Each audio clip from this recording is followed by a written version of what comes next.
عمر رضی اللہ تعالیٰ عنہ کے زمانے میں بیروت، لبنان، شام یہ علاقے فتح ہو گئے، اور وہاں جو عورتیں تھی بڑی خوبصورت تھی. اب نوجوانوں نے دھڑا دھڑ لہذا وہاں پہ شادیاں کرنی شروع کر دی. تو حضرت عمر رضی اللہ تعالیٰ عنہ نے اس میں پابندی لگا دی. تو لوگوں نے کہا کہ کیا اسلام نے اس کی اجازت نہیں دی کہ اہل کتاب کی عورتوں سے شادی کر سکتے ہیں، تو آپ کیوں پابندی لگا رہے ہیں؟ تو فرمایا کہ ان عورتوں سے نکاح کرو گے تو تمہاری اولاد پر اثر پڑے گا، اس لیے میں تمہیں اس سے منع کرتا ہوں. ٹھیک ہے، عرب کی عورتیں سیدھی سادھی ہیں، دین پر قائم ہیں، ان سے نکاح کرو تو تمہاری نسلیں سبری رہیں گی. اگر تم ان کے حسن کے چکر میں آ کے شادیاں کرو گے کہ چلو اہل کتاب میں شادی تو ہو سکتی ہے، تو تمہاری اولاد خراب ہوگی. سیدنا شیخ عبد القادر جیلانی رحمۃ اللہ علیہ فرماتے ہیں کہ میری ماں نے کبھی مجھے بے وضو دودھ نہیں پلایا، بغیر وضو کے مجھے دودھ نہیں پلایا. تو یہ جو ولایت پلتی ہے نا، یہ ماں کی گود میں پلتی ہے. ماں کی تربیت کا بہت بڑا اثر ہوتا ہے. تو اگر عیسائی عورت ہو، یہودی عورت ہو، اس سے شادی ہو سکتی ہے بشرطے کہ وہ اپنے مذہب پر قائم ہو. اذا آتیتموہن اجورہن، جب تم ان کو ان کا مہر دے دو، محسنین، تمہارا ارادہ یہ ہو کہ پاک دامنی حاصل کرنا ہے. عورت اور مرد شادی کے بعد ایک قلعے میں آ جاتے ہیں، یعنی ان کی گناہوں سے حفاظت ہو جاتی ہے، جائز اور حلال راستہ ان کو مل جاتا ہے.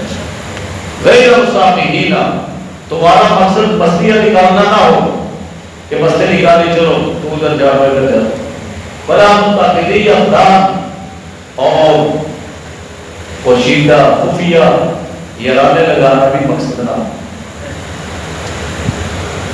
ایک یہودی تھا، لیوپولڈ اس کا نام تھا، اور مسلمان ہو گیا. بعد میں محمد اسد اس کا نام رکھا گیا.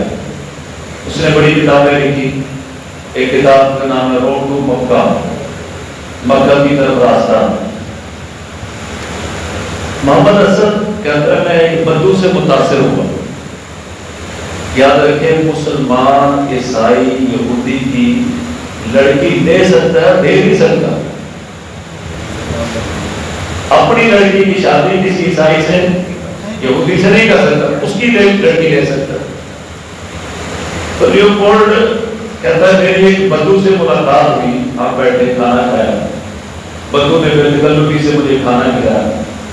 کہتے میں نے اس سے ایک سوال کیا بدو سے کہ اس کی کیا وجہ ہے کہ مسلمان کہتے ہیں عیسائی کی یہودی کی لڑکی لے لو، لیکن کہتے دے ہی نہیں ہے، اس کی کیا وجہ ہے؟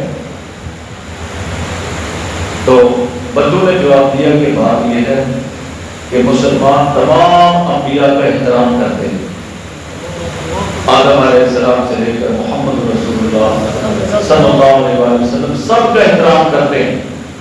اگر عیسائی کی یہودی کی لڑکی مسلمان کے گھر میں آ جائے، مذہب کا معاملہ سب سے نازک ہوتا ہے، تو عیسائی یہودی لڑکی ساری زندگی اپنے نبی کی شان میں کوئی نازیبہ لفظ نہیں سنے گی کسی مسلمان سے، برخلاف اس کے کہ اگر مسلمان لڑکی وہاں چلی جائے تو وہ تو ہمارے نبی کی شان میں گستاخیاں کرتے، تو اس کی تو زندگی اذیت میں گزر جائے گی. اس لیے مسلمانوں کو ان کی لڑکی لینے کی تو اجازت ہے، دینے کی اجازت نہیں. اور اذا آتیتموہن اجورہن، جب تم ان کا مہر دے دو، یعنی بغیر مہر کے شادی کرنا یہ ٹھیک نہیں ہے. یاد رکھیں شادی میں دو فرض ہیں، ایک واجب ہے، دو سنتیں ہیں. کون سے بھی؟ دو فرض، ایک واجب اور دو سنتیں. فرض کیا ہے؟ ایجاب اور قبول کرنا. خامن یا بیوی کہے کہ میں نے تیرے سے نکاح کیا، وہ کہے میں نے قبول کیا۔ اس کو کہتے ہیں ایجاب اور قبول، یہ فرض ہے۔ اور دوسرا فرض کیا ہے؟ گواہوں کا ہونا، دو مردوں کا گواہ ہونا وہاں پہ شرط ہے۔ کئی لوگ مسئلہ پوچھتے جی ہم نے قرآن کو سامنے لا کے جو ہے نا وہ شادی کرنی ہے، جائز ہے؟ یہ نکاح نہیں، یہ زنا ہے۔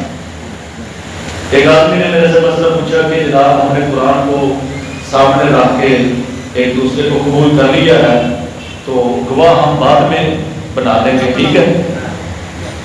میں نے کہا یہ ایسے ہی ہے کہ جیسے بندہ نماز پڑھ لے وضو بعد میں کر لے، نماز پہلے پڑھ لے اور وضو نماز ہو جائے گی۔ بڑے اہم مسئلے پیار ہو رہے ہیں،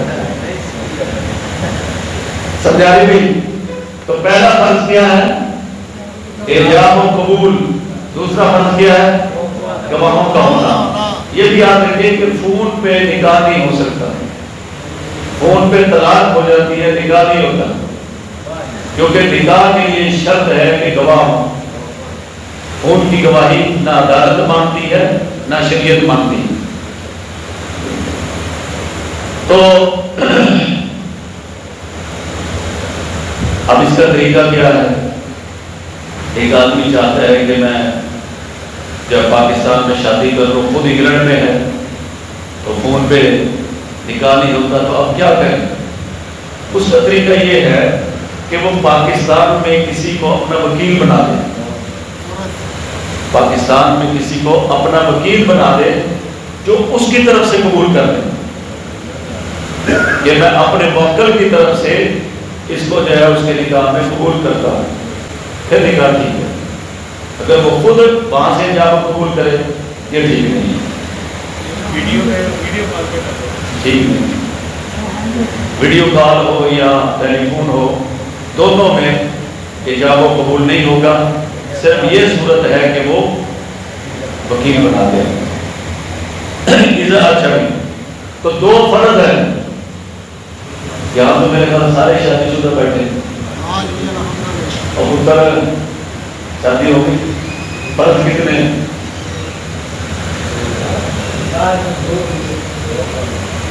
دو فرض ہو گئے، ایک واجب ہے، وہ ہے مہر مقرر کرنا، اور مہر کم از کم 10 درہم ہونی چاہیے، تقریباً 3 تولے کے لگ بھگ جو ہے، کم از کم آج کے دور میں 5000 سے کم حق مہر نہیں رکھنا چاہیے۔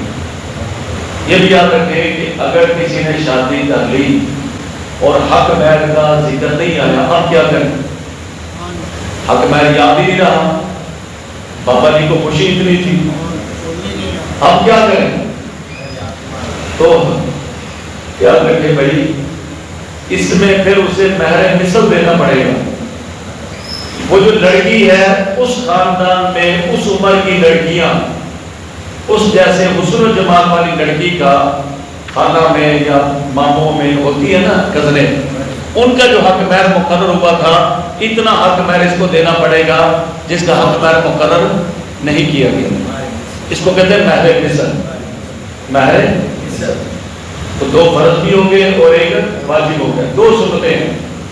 ایک سنت یہ ہے کہ نکاح کا خطبہ پڑھنا، یہ بھی سنت ہے، یا 3 سنتیں بھی کہہ سکتے ہیں۔ نکاح کا خطبہ پڑھنا مسنون ہے۔ اگر کسی نکاح میں خطبہ نہیں پڑھا گیا، نکاح ہو جائے گا لیکن خلاف سنت ہوگا، ایک یہ سنت ہے۔ نمبر 2، خطبہ نکاح کے بعد چھوارے تقسیم کرنا، یہ سنت ہے۔ نکاح کے بعد چھوارے تقسیم کرنا سنت ہے۔ اور نمبر 3 جو ہے ولیمہ کرنا سنت ہے۔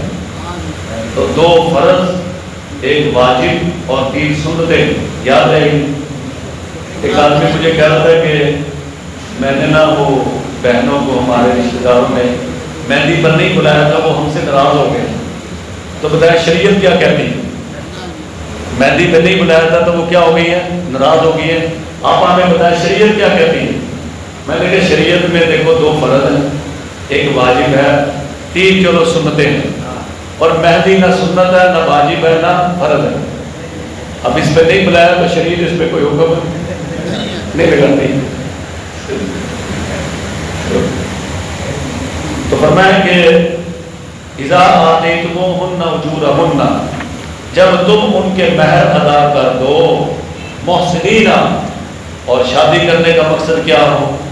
پاک دامنی حاصل کرنا، غیر مسافحین، نہ کہ شہوت کو پورا کرنا، مستی کو نکالنا، ولا متخذی اخدان، اور نہ خفیہ پوشیدہ یارانے لگانا، دوستیاں لگانا.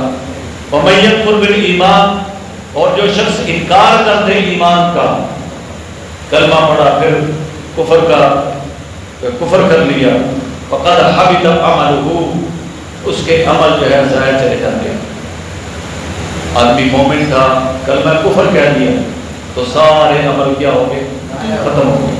وَهُوَ فِي الْآخِرَةِ مِنَ الْخَاسِرِينَ، اور وہ آخرت میں نقصان والوں میں سے. دوہرایا